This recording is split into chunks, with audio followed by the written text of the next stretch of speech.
25-year-old Pooja Shukla is giving a good fight in the Lucknow North constituency. She has been fielded by the Samajwadi Party, and her presence in the fray is important for several reasons. First, the obvious. She is a woman in a world where political parties have failed to reserve even 33% seats for women in the legislatures. 2. Also the obvious. She is perhaps the youngest candidate contesting the elections in Uttar Pradesh. 3. She was an active voice in the anti-CAA protests in UP. She was jailed for 26 days but has clearly not lost her spirit. And 4. She represents the diversity and unity of India, fighting for what she believes in regardless of her gender, religion and caste. What makes a young woman like Pooja Shukla hold her own in a volatile environment? What makes her fight back? We find out. So welcome to another edition of Off Limits. Our guest this time is 25-year-old Pooja Shukla, who is contesting the elections from Lucknow North Assembly constituency. We are really happy to have her with us. Pooja, आप बहुत ही थकी हुई और बहुत ही थकी हुई लग रही हैं कुछ. अब दिन भर मेहनत करने के बाद आदमी थक ही जाता है. और आपके इलेक्शन है 23 को ना? जी, 23 को वोटिंग डे. जी. और कैसा रहा ये सफर कैंपेन का? इंटरेस्टिंग था. बहुत अलग-अलग तरह के लोग मिले और बहुत सारे ऐसे इश्यूज जो मैंने कभी नहीं जाने समझे थे, उनसे भी रूबरू होने का मौका मिला. तो बहुत अच्छा एक्सपीरियंस रहा है. जो इश्यूज हैं ये कौन से, एक दो बताएंगी जो आपने? देखिए, जब मतलब लोगों के बीच में आप जाइए ना, तो उनकी भी अपनी जैसे समाजवादी पेंशन योजना, वो किस तरह से लोगों को एक कहने के लिए है कि समाजवादी पेंशन योजना मिलती थी, 500 रुपए लोगों को मिलते थे, लेकिन उस 500 रुपए की बहुत सारे लोग ऐसे हैं जिनके लिए एक अलग तरह की वैल्यू है. तो कई ऐसे एक्सपीरियंसेस लोगों ने शेयर किया और सबसे बड़ी बात ये है कि अखिलेश यादव जी ने जितनी भी स्कीम्स चलाई थी, उनके बंद होने का इम्पैक्ट भी दिख रहा था और जब वो स्टार्ट हो रही होंगी या जो लोग अपने एक्सपीरियंसेस बता रहे थे, तो उन स्कीम्स से उनको क्या लाभ था, ये भी चीजें बहुत सारी पता लग रही थी. तो कहीं ना कहीं लोगों के जो अपने एक्सपीरियंसेस है. दूसरी बात ये कि हमारे यहाँ की मतलब जो प्रेजेंट टाइम में विधायक हैं, वो मतलब क्या कहें, उन्होंने 20-20 लाख रुपए में बेड बेचे कोरोना में. तो कई लोगों से जब बात की तो बहुत अजीब सा एक वो लगा कि मतलब बताइए कि एक जनप्रतिनिधि जिसको हमने चुन करके भेजा है सदन में, वो सदन में जाने के बाद किस तरह से जनता के साथ आपदा में अवसर ढूंढ रहा है. तो कहीं ना कहीं बहुत सारी चीजें ऐसी मिली जो एक जनप्रतिनिधि में नहीं होनी चाहिए. लेकिन अनफॉर्चुनेटली हमारी उत्तर विधानसभा की जनता को ऐसा जनप्रतिनिधि मिला जिसने कोई काम नहीं किया और सरकार भी ऐसी रही कि जिसने जो स्कीम्स का फायदा महिलाओं को मिलता था, छात्राओं को मिलता था, जैसे लैपटॉप. समाजवादी पार्टी की सरकार में लैपटॉप मिलते थे, लेकिन बच्चों को अभी लैपटॉप भी नहीं मिले और बहुत ही कम संख्या में कुछ बच्चों को स्मार्टफोन मिले और वो भी स्मार्टफोन का कोई यूज नहीं है. वो तो कहीं ना कहीं बहुत बिल्कुल. पर मैं जरा सा बैक ट्रैक करूंगी. आप उन छात्र में हैं जो जेल भी जा चुकी हैं. आपने एंटी सीए प्रोटेस्ट में हिस्सा लिया और उसके बाद आपको अरेस्ट किया गया. 20 दिन शायद आप जेल में रही. तो इसके बारे में बताइए. 26 सोचिए तो. और आप जरा सा अंडर द रेडार रही दिल्ली की मीडिया के लिए, क्योंकि हम लोग कई लोगों के बारे में लिख रहे थे या कर रहे थे, पर पूजा शुक्ला जितना आना चाहिए थे उस वक्त हेडलाइंस में आप नहीं आई. तो जरा सा उसके बारे में मुझे बताइए कि क्या. ये तो बहुत दुर्भाग्य है कि हम महिलाओं को वैसे भी कहीं बहुत अखबारों में स्पेस नहीं मिलता है. कोई ना उनके स्ट्रगल को लिखना चाहता है ना उसके बारे में बात करना चाहता है, क्योंकि लोगों को लगता है कि इनका कोई स्ट्रगल है ही नहीं.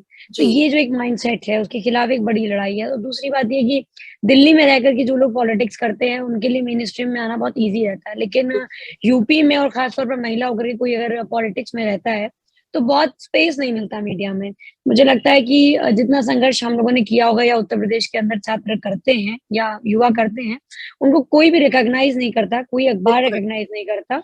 लेकिन और मुझे तो याद है, क्योंकि मुझसे कई इंटरनेशनल मीडिया के लोग भी जब इंटरव्यू लेने आए, उन्होंने मुझसे कहा कि आपका इतना स्ट्रगल है, इतने लोग आपके साथ हैं और दूसरी मतलब और आपको कहीं भी कोई पेपर में स्पेस नहीं है. सच तो हमने कहा यही है कि यूपी वालों को लोग उस तरह से खासतौर पर दिल्ली के मीडिया में, नेशनल मीडिया में स्पेस नहीं दिया जाता है.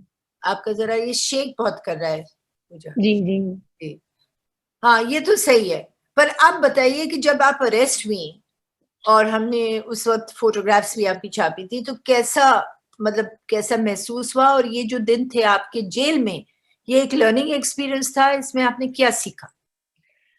देखिए, जब आप लोगों ने मुझे जो स्पेस दिया तो मुझे ये लगा कि एटलीस्ट कहीं न कहीं आपके स्ट्रगल को स्पेस मिला, क्योंकि क्या है कि जब आप लोग स्पेस देते हैं, तो हमारी रीच बढ़ती है, लोग हमसे ज़्यादा कनेक्ट होते हैं, लोग हमें सुनते हैं और लोग हमारे संघर्ष में हम जो भी कर रहे हैं, उससे एक कनेक्टिविटी बनती है।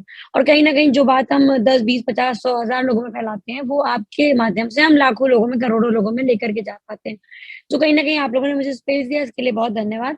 और जो सबसे बड़ी बात है, जेल का एक्सपीरियंस नहीं कहें तो जेल का एक्सपीरियंस बहुत ही इंटरेस्टिंग या एडवेंचरस कह सकते हैं। कभी हम लोगों ने मतलब जिन चीज़ों को कभी जिन मामलों को हमेशा अखबार में पढ़ते थे, उन सारे अपराधियों से एकदम सामने से मुलाकात हुई। तो एक हर आदमी की अपनी स्टोरी है, अपनी स्ट्रगल स्टोरी है, लेकिन जेल के अंदर भी ऐसा नहीं है कि सारे अपराधी बंद हैं। कुछ महिलाएँ बेचारी ऐसी भी हैं जो फँसा दी गई झूठे मुकदमे में और उनकी पैरवी करने वाला कोई नहीं है। बहुत लोगों की मदद हम लोगों ने करने की कोशिश की, जो बेचारी महिलाएँ थी, पढ़ी-लिखी नहीं थी, उनको फ़िज़ूल के मुकदमों में फँसा दिया गया। लेकिन मैं अपना मानती हूँ कि जेल को सुधार गृह होना चाहिए, लेकिन जेल सुधार गृह नहीं है। और लोग वहाँ पर जाकर के उस तरह की एक्टिविटीज़ में इन्वॉल्व हो जाते हैं, जो नहीं होना चाहिए। और जेल के अंदर जो सुविधाएँ मिलनी चाहिए लोगों को, मतलब एटलीस्ट जब तक आप नहीं साबित हो जाते कि आप अपराधी हैं, तब तक आपके ह्यूमन राइट का जितना वायलेशन है, सब जेल के अंदर हो जाता है। मैं भी एक पॉलिटिकल प्रिज़नर थी, लेकिन मुझे आम अपराधियों के साथ ही रखा गया, कोई पॉलिटिकल ट्रीटमेंट नहीं दिया गया। और जितना ज़्यादा एक्सप्लॉइटेशन जेल के अंदर है, मुझे नहीं लगता बाहर भी होगा। जेल के अंदर बहुत एक्सप्लॉइटेशन है और हर तरह का है। और एक तरह से कहा जाए कि अनर्गल पैसे भी वसूले जाते हैं। जो पैसे देता है उसको काम कम करना पड़ता है, जो नहीं देता है उसको ज़्यादा करना पड़ता है।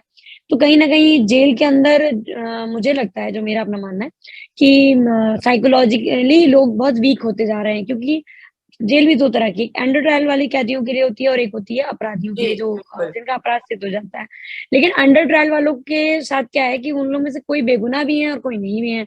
तो जो लोग नहीं है उनकी तो मैं नहीं बात कर रही, लेकिन जो बेचारे बेगुनाह हैं, उनके साथ भी एक तरह से इनजस्टिस हो रहा है, उनके ह्यूमन राइट्स का वायलेशन हो रहा है।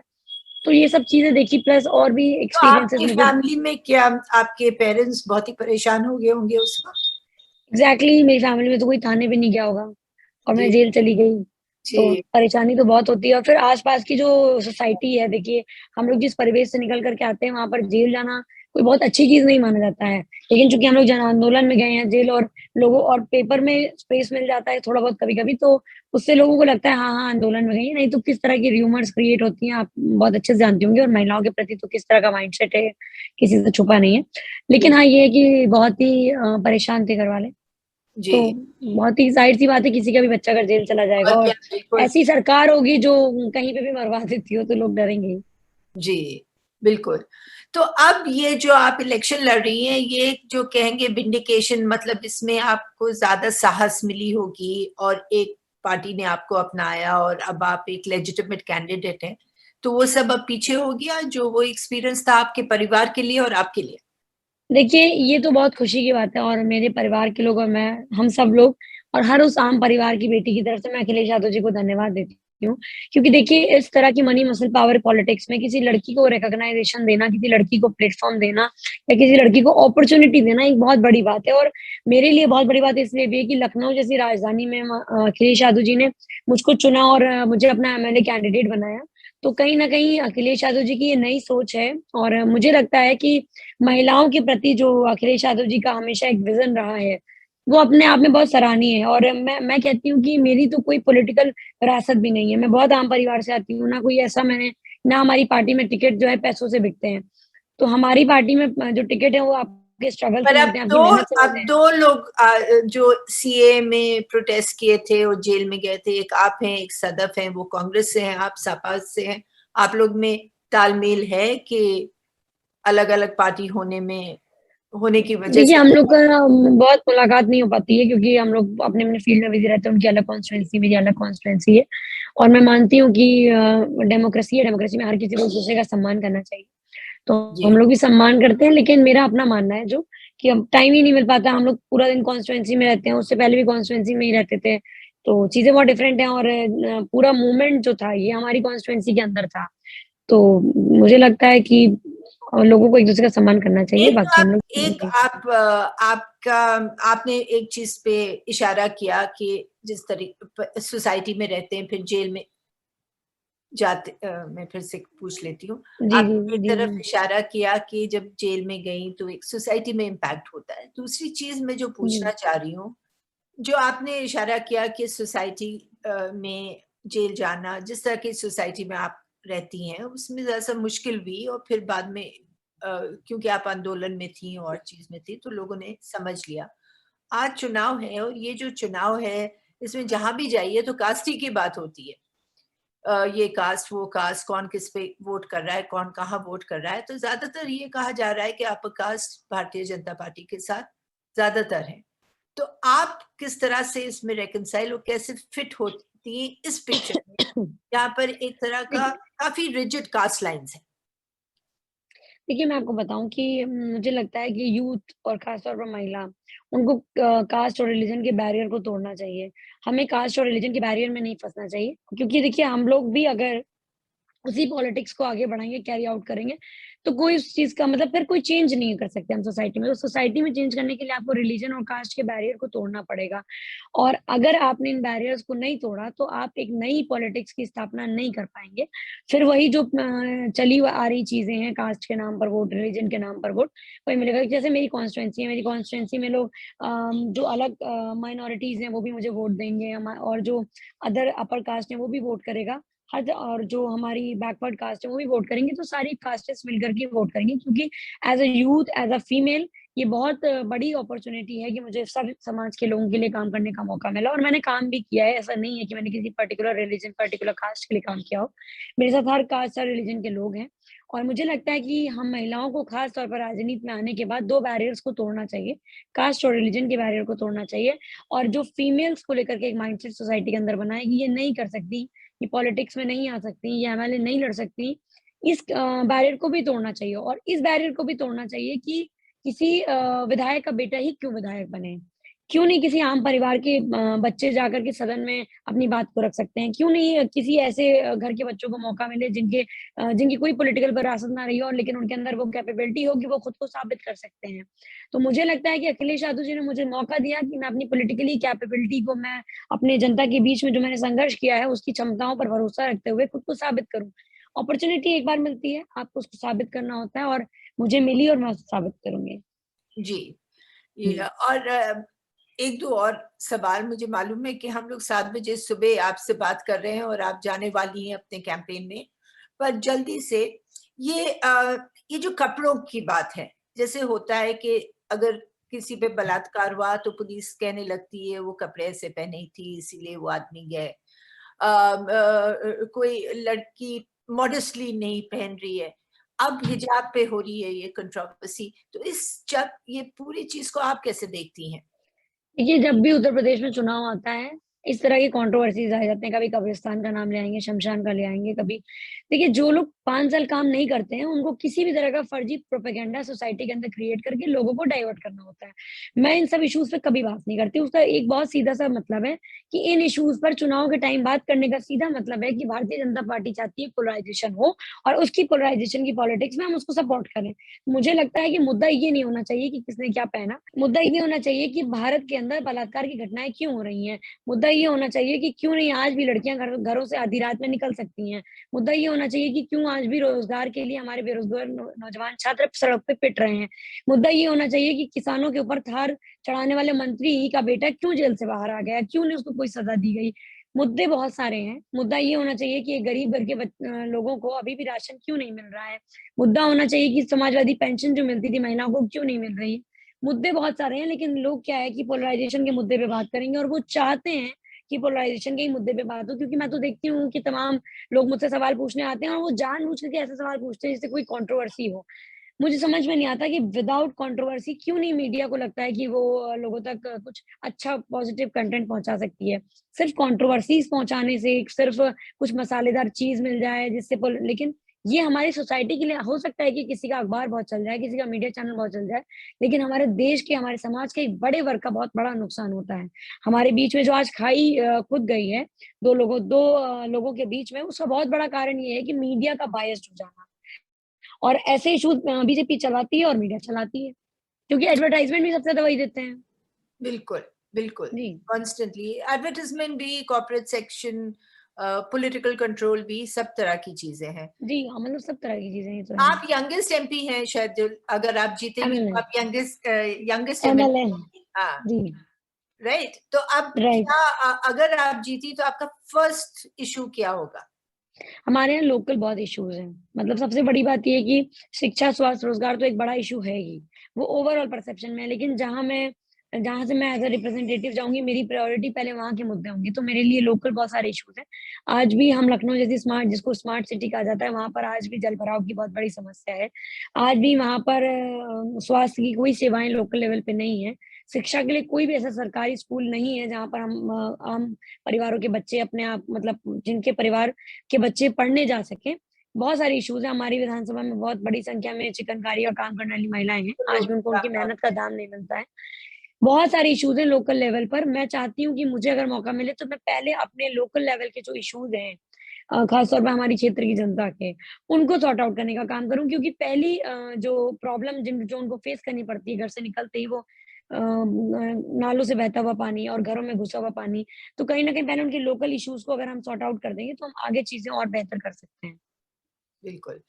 और तो अगर और आप अपना करियर ग्राफ कैसे देख रही हैं? एक तो आप कंस्टिट्यूएंसी को तो ऑब्वियसली उसके लिए काम करेंगी, क्योंकि मैं इसलिए पूछ रही हूँ पूजा, क्योंकि अपनी करियर में मैंने फर्स्ट टाइम एमपीज और एमएलएस को इंटरव्यू किया है, और सब इस इंथुजियाज्म के साथ आते हैं, पर कुछ सालों में एक तरह का डिसइल्यूशनमेंट और एक तरह से पीछे हट जाते हैं या और चीजें करने लगते हैं, और ये जो फायर और ये जो एक्साइटमेंट जो अभी आप में महसूस हो रहा है, ये कहीं खत्म हो जाता है। देखिए, लड़ाई विचारधारा की है। यदि आप वैचारिक रूप से नहीं मजबूत हैं, सिर्फ़ आप अवसरवाद की तलाश में इस राजनीति में आए हैं, तो आप लंबा सफ़र नहीं तय कर सकते। एमएलए, एमपी बनना ही पॉलिटिक्स नहीं होती है। पॉलिटिक्स इसके आगे भी होती है। जब आप लोगों के मुद्दों पे लड़ते हैं, तो सबसे बड़ी बात ये है कि यदि आप वैचारिक रूप से किसी विचारधारा के प्रति प्रतिबद्ध नहीं हैं, आपका कोई विज़न नहीं क्लियर है, तो ज़ाहिर-सी बात है कि आप आएँगे तो बहुत जोश के साथ, लेकिन जब विचारधारा का कॉन्सेप्ट ही नहीं क्लियर है आपको, आपको यही नहीं पता है कि आपका विज़न क्या है, आपको करना क्या है, आप क्या करने आए हो, तो आप बहुत लंबे समय तक बिना किसी प्लानिंग के, बिना किसी विज़न के आप बहुत लंबा सर्वाइव नहीं कर सकते। तो मेरे पास प्लानिंग भी है, विज़न भी है, और मैं वैचारिक रूप से प्रतिबद्ध भी हूँ। मुझे मालूम है कि मुझे किसके साथ कैसा क्या विज़न होना चाहिए, किसके साथ किस तरह का व्यवहार होना चाहिए, और कैसे हम देश को, समाज को एक नई दिशा दे सकते हैं।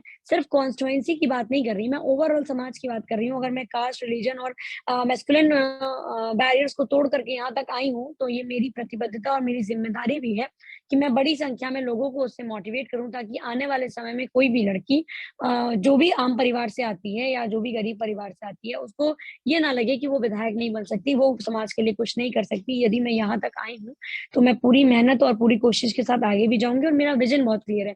विदाउट आइडियोलॉजी, विदाउट विज़न आप कुछ भी नहीं कर सकते, क्योंकि कोई भी चीज़ अगर आप अनप्लान्ड वे में करोगे, तो उसका उसका कोई अगर आपके पास कोई प्लान नहीं है, कोई रूट मैप नहीं है, तो फिर आप भटक जाओगे, और ज़ाहिर-सी बात है, जो लोग जल्दी में आते हैं, उनके पास कोई रूट मैप नहीं होता, वो भटक जाते हैं। बिल्कुल। भटकना नहीं है, काम करते रहना है। और लास्ट क्वेश्चन पूजा, आपको अपनी फैमिली से पूरा सपोर्ट है? आपके ब्रदर सिस्टर्स भी हैं? आप अकेले हैं? जरा सा नहीं, मेरी बहनें हैं, और वो भी बहुत सपोर्टिव हैं, और मेरी फैमिली में भी बहुत सपोर्ट है। ऐसे मतलब आपके कोई बहुत अगर कोई कोई पॉलिटिक्स में नहीं है आपके परिवार से? नहीं, मेरे पूरे खानदान में कोई पॉलिटिक्स में नहीं है। चलिए, तो ये एक मौका अखिलेश यादव जी ने मुझे एक मौका दिया है, और मैं चाहती हूँ कि मैं इसे साबित करूँ। चलिए, शुक्रिया and thank all you. The best. We will be in thank you touch so much. Election के बाद। All the best. Thank you. Thank you. So that was Pooja Shukla. If she wins, she'll be the youngest MLA in UP. She's excited, she's enthusiastic, she's committed. She's committed to women's rights. She has said a lot about the media and the blackout of issues. She has been really not there as a media face, considering the fact that she's come out of a struggle, that she is fighting a tough election, that she is not from a political family, but is standing on her own.